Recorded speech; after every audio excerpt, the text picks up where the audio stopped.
Даже в самом отвязном преступнике есть частичка доброты, уверен известный дрессировщик кошек Юрий Куклачев. Сегодня он приехал в Казань. Помимо работы с четвероногими, Куклачев основал образовательный проект «Школа доброты». Уроки он проводит в учебных заведениях и даже детских колониях. Решить для себя раз навсегда: больше я так не буду.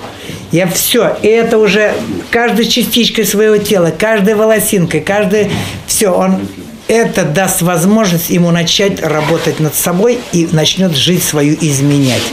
Поэтому я считаю, что ни на ком нельзя ставить крест. Дети в колониях, уверен артист, и сами не верят в справедливость. Но и бросать их на произвол судьбы нельзя. Чтобы подростки не оказались со временем в колониях для взрослых, именно в этом возрасте важно общение. К воспитанникам казанской колонии Куклачев приезжает уже на протяжении 5 лет. Старается хотя бы раз в год.